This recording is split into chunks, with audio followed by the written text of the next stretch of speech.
Ads promoting a 2-for-1 sale usually cause me to read the details. You may like bargains too. Well, my guest today called to say she developed a technique for creating 2 jackets at the same time. I listened intently. It sounded like a great deal. Welcome back, Betty Cotton, the originator of the Cotton Theory quilting technique. Betty, during this 2-part series, we're going to work with your quilt first, assemble second, but for jackets, why don't you give our viewers a preview? Nancy, it's really, I use simple jacket construction with a front and back and a 2-part sleeve, making the assembly quite easy. After quilting and assembling, the jacket can be worn either side out. I'll be demonstrating my specialty seaming techniques that make this jacket totally reversible. Cotton Theory Quilting, reversible jackets. That's what's coming up next on Sewing with Nancy. Sewing with Nancy, TV's longest airing sewing and quilting program with Nancy Zieman, is made possible by Baby Lock, a complete line of sewing, quilting, and embroidery machines and sergers. Baby Lock, for the love of sewing. Madeira, specializing in embroidery, quilting, and special effect threads, because creativity is never black and white. Koala Sewing Cabinets, hand-built in the USA by American craftsmen, customized for you. Clover, makers of sewing, knitting, quilting, and embroidery products for over 25 years. Experience the Clover difference.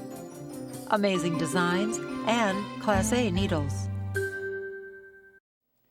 We're going to begin by taking a close-up look of Betty's jacket so that you get the idea of how it becomes reversible.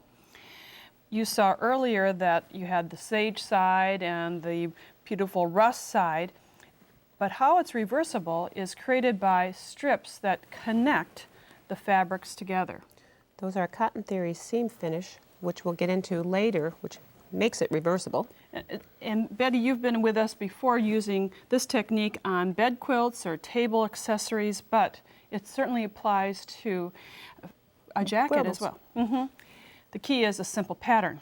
We have the front piece, there's a back, and then split sleeves because of the raglan style. 2-piece sleeve for the raglan. The quilting on the sleeve is actually lengthwise grained, just straight vertical channels.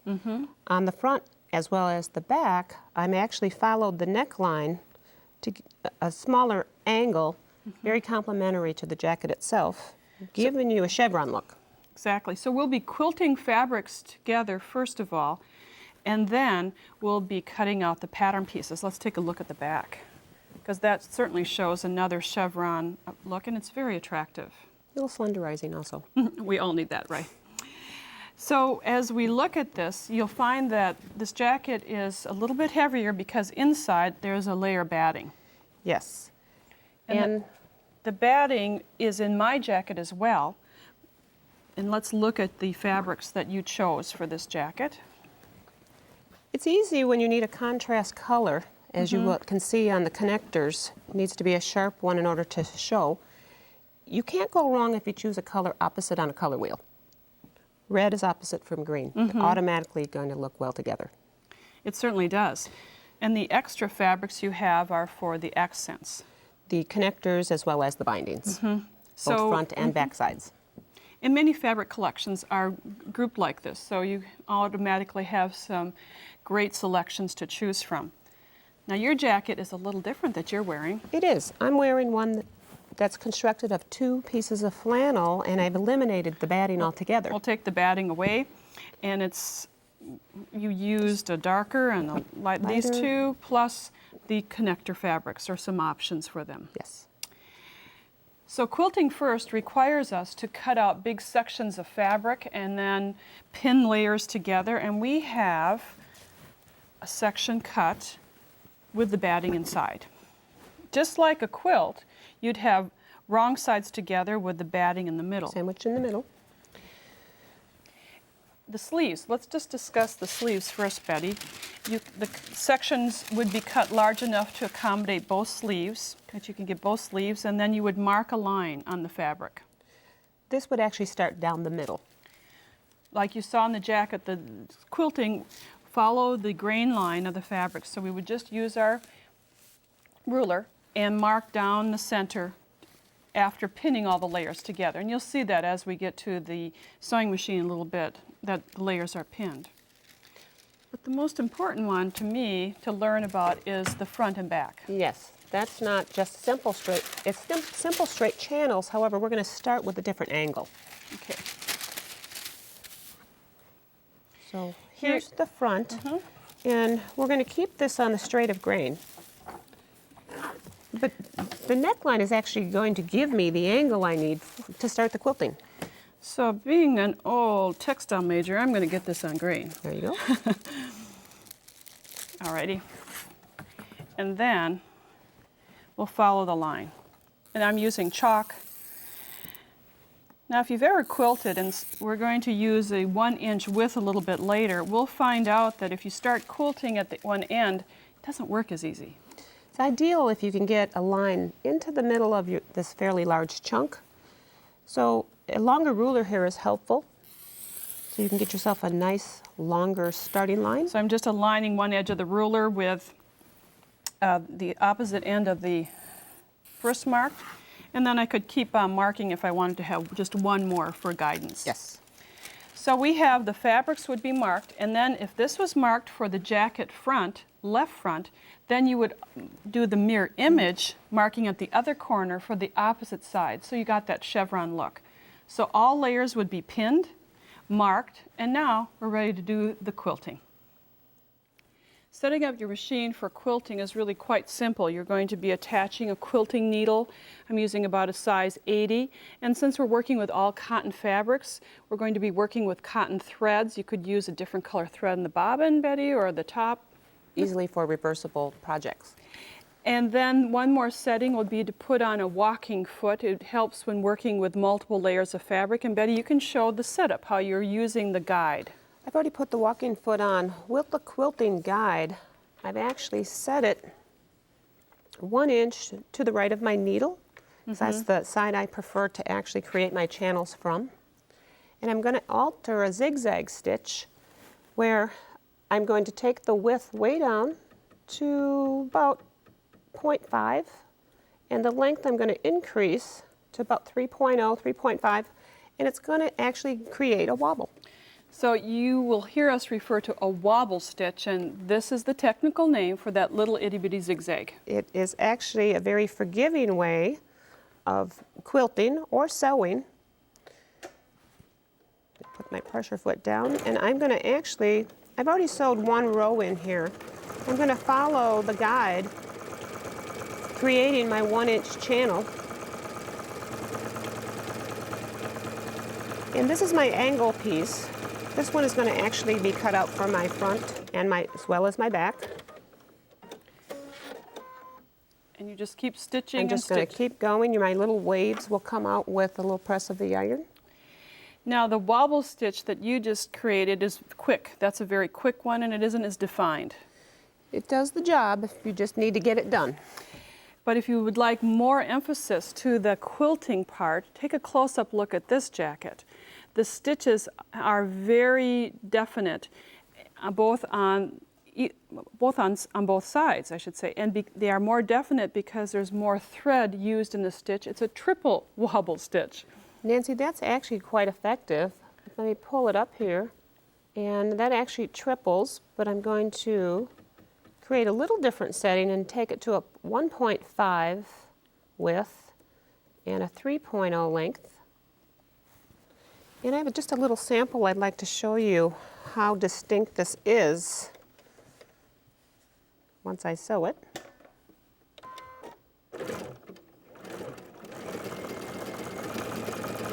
I was actually taking my wobble stitch forward, backward, forward.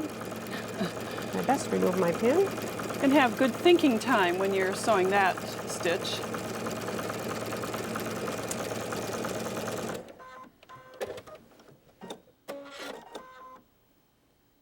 And it's more defined, takes a little bit longer, but it's quite attractive. Very attractive as a whole. So you'll find you'll be spending maybe 20 minutes to a half an hour to quilt one section of time, if that. Yes, usually. And then after you have the section quilted, here's a section that is for sleeves. It's on the vertical. And here's a layout of that. And you simply place your sleeves on this fabric and cut out. Now you will see that underneath I have cut out a sample jacket front and a back. And that certainly is following the grain line, or excuse me, the mark line on the angle for the front and back. And you create a mirror image of the other front and other back. After cutting out all your pattern pieces, then you're ready to connect together, and that's what we'll show you. The signature technique to make reversible jackets comes with Betty's connecting strip idea. And as we take another close-up look at the jacket, this is the seam attaching the front and back raglan sleeves as well as the sleeves to the jacket. They're accomplished by connecting strips that have been folded and stitched.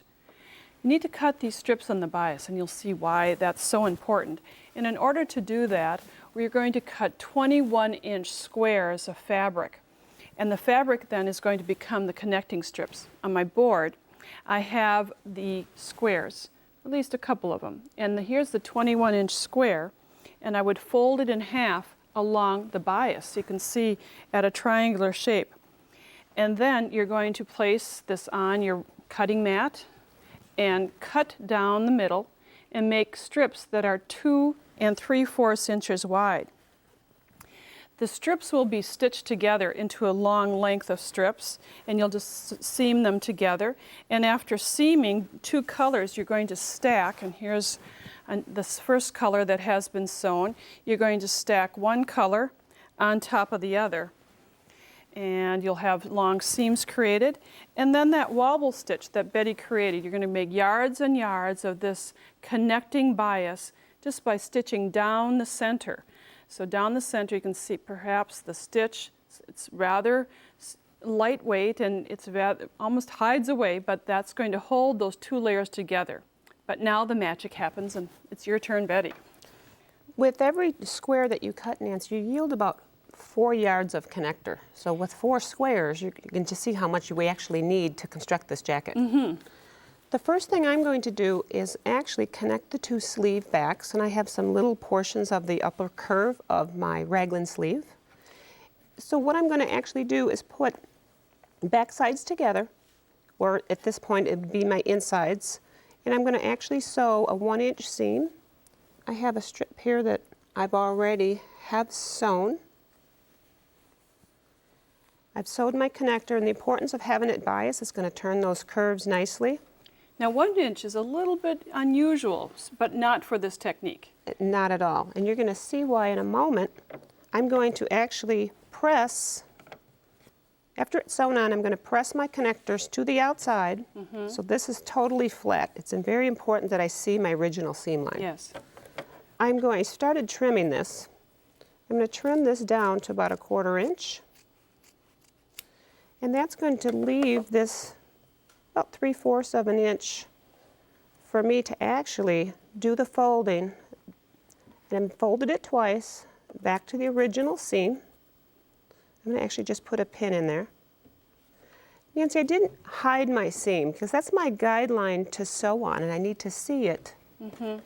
I have one here totally pinned in place, ready to sew, and I need a joining stitch now. I've pulled up an elastic stitch, which is equal parts of center. It's light and airy. However, I'm going to still stretch it out a little bit. Let's go to 6 width, and I can clearly see the change on the screen. I went to a 1.6 length. The key here now is to line up my seam, which is the edge of the fold, in the middle of the foot. So I'm literally going to be riding off and on that seam, pulling my pins out along the way. It's a forward motion, light and airy. It does the trick. And more importantly, the reversibility of the jacket, because I'm literally stitching in the ditch only with my joining stitch. Near the end of this one here. And I have another one here that's already been sewn, so you can clearly see how nice the contrast is on here. Then the second half of the sleeve is attached to the connector. Yes, that's half of the battle. So what I'm going to do next is sew the other portion of the sleeve with my 1-inch seam, I'm going to repeat what I just showed you here by trimming this down to about 1/4 of an inch again. That's leaving just the connector to do the folding. And let me turn it around this way. So you repeat this same unique, what you've called one-way street seam on the other side. One-way street, and when you actually construct 2 of them, I kind of called it emerging lanes because if you notice they just kind of bump up into Yes. each other. They do. And as Betty's finished pinning this, I'm going to show you the finish technique because it's repeated the same on the other side. The decorative area stitch is sewn on both sides. You can see this dimensional seam.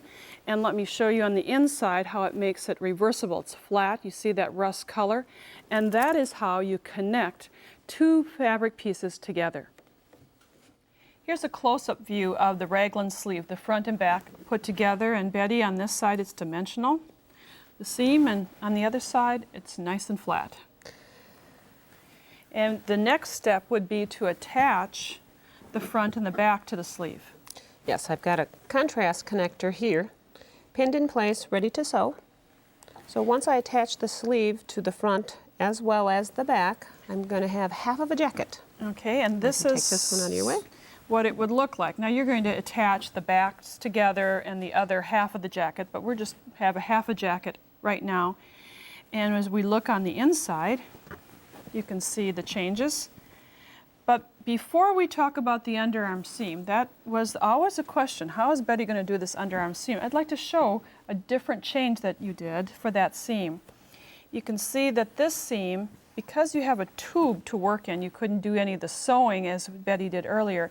There's a slightly different construction, and it allows you, this is at this hem of the jacket and at the hem of the sleeve, also to have a little vent. Very attractive detail. The best way to do that, Nancy, is to sew a connector on both sides of my front and back of half jacket, and I have them stitched in place. And what I'm going to actually do So is you've done, I'm sorry to interrupt, but you've done that same folding one-way street. one-way street. But we're going to finish it a little different this time. So what I need to do is layer my outside of my jacket together, because I'm going to actually have the seam finish on the inside this time. So I'm going to actually sew a 1-inch seam, and I actually have one here that I've done of mocking that sleeve. There's one here.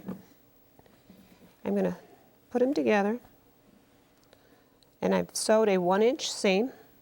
I've pressed the seam open, but you've noticed I've stopped 3 inches shy of the end. That is my little vent. And I'm going to fold under the 1-inch seam allowance, and it's usually about a 1/2 inch. So I'm going to show you 2 ways. This is a quick, easy way to hold a seam down, is using a double-sided temporary basting, and then also pinning. I need to get that started.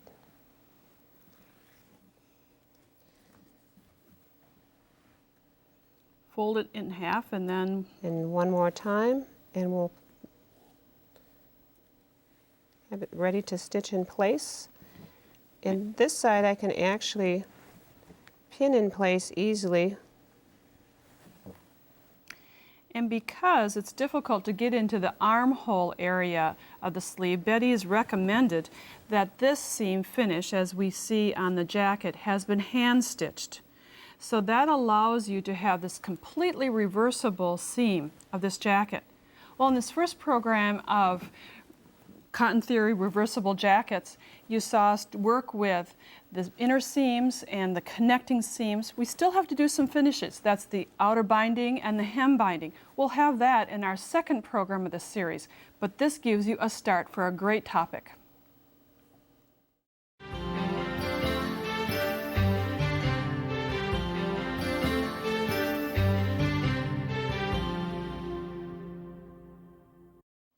My guest today during Nancy's Corner took a special trip to Africa in celebration of her 50th birthday, but it changed her life. Please meet Rachel O'Neill. Rachel, you took a pleasure trip to Africa, but you came home with a different frame of mind. Yes, I did. I went for my 50th birthday, and it was mostly a holiday, but I knew I'd be back because it does change you forever. And what you saw there, in particular with the little children, is what changed your life. Yeah, they were just so sweet, and they just gathered around us. And when I had an opportunity to go back 18 months later, that's when the idea was really born. And the idea is little dresses. Right. We saw these little girls, and in Africa, they are extremely oppressed, and they have a really hard road, and they do most of the work, and you can just tell in their eyes that they are not honored. And we were just sitting in the red dirt of Malawi when it came to us that when I come back, I'm just going to bring some little dresses for these girls. And on your website, it says changing lives one little dress at a time. And these dresses are made from pillowcases. Right. And this is what just spurred my creativity to see and to watch how you make these. And this is made from a pillow sham. Correct.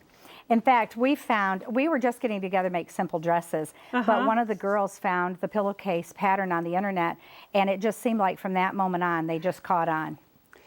So the pillowcase is folded, the fold is cut, and then turned with little 4 to 6 inch scoop on each side. Right. A casing with 6 inches of elastic across each top and bias tape. This is a pillow sham, and the pillowcase you have is a little bit longer. A little bit longer. They come in all sizes, and so you can use a regular size pillowcase or a king or a queen, or you can use the king and cut it and make 2. But the seam is already there, the hem is already there, and you can add sometimes a pocket out of other material or even from the cutout works out. We're going to show you several of these, but the real story is in the recipients when they Yes, they're amazing. A cute little pillowcase made here, and here's another dress. And it's very charming, very charming. And when you see right now the little girls in these dresses, you mentioned to me they're not jumping up and down with excitement. No, they're a little bit afraid because they haven't really been approached before, and none of them, I can say without question, none of them have ever received a new dress before. So to find a new dress, and most of these are pillowcases that either were slightly used off the shelf of someone's closet, or they were store-bought, but they're all very, very simple. And these girls, to them, it's everything because they're honored. They feel like for once they get to come first, because girls don't come first in Africa. Yes. So you've made 4 trips. Correct. Yes, I've been there 4 times, various parts of Africa. And through your mission, you have given dresses to how many countries? 8 countries in Africa. And we've received dresses. It's a rare day that I don't have a box on my porch coming. 36 states across the U.S. have contributed. This idea seems to just catch on, and it affects a lot of people. And we're just able to spread the word by word of mouth. So the first time that you went there, you went to visit and see them. And then the second time, how many dresses did you take back? We usually take about 1,000, but each trip it's gotten more. So the last trip we took in June to Ethiopia and to Kenya, we took closer to 3,000. And the total number of dresses that have been made now? The total that we think, because at first we didn't really start counting, but all of a sudden we realized that we better keep track. It was over 21,000 dresses so far has come through my door. And I do know of other groups that have sent them also. So I would guess 25,000 dresses if I was going to really make a good guess. Now, little girls have been served, and you said in that culture they are put last, but then also there are little boys that are in need. Yes, and we do care about the boys too. We do take care of the girls first on purpose because it's kind of countercultural to make them come first. And so we get their attention, and that way we can teach things such as clean water, sanitation, nutrition, those things. And so when we get their attention, but the boys are precious too. So we have started something called Breeches for Boys, and the Breeches for Boys are just simple little pattern with elastic at the waist. So it's just simple for them too, but we serve all of them. Well, Rachel, what inspiring story, motivational story. Thank and you. Rachel's going to be back with us next time on Sewing with Nancy during Nancy's Corner to share with us how it has helped people on this side of the water as well as on the other side of the water in many continents, the people who make the clothes as well as the people who receive them. So you'll be hearing more from Rachel and about little dresses from Africa.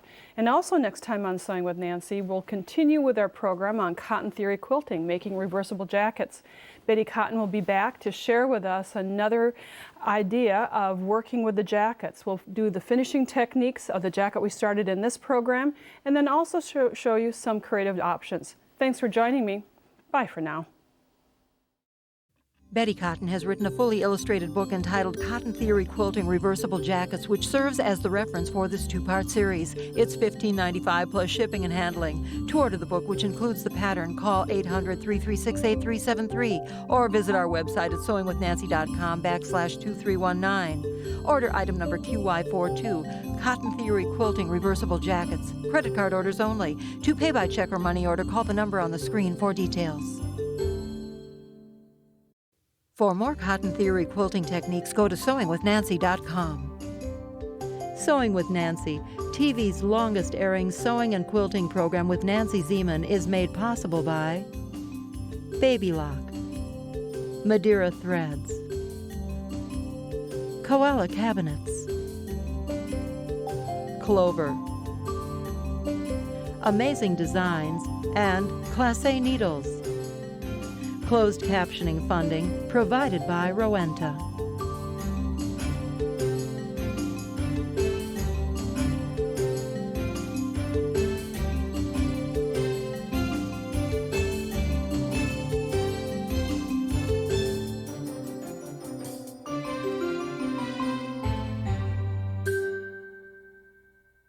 Sewing with Nancy is a co-production of Nancy Zieman Productions and Wisconsin Public Television.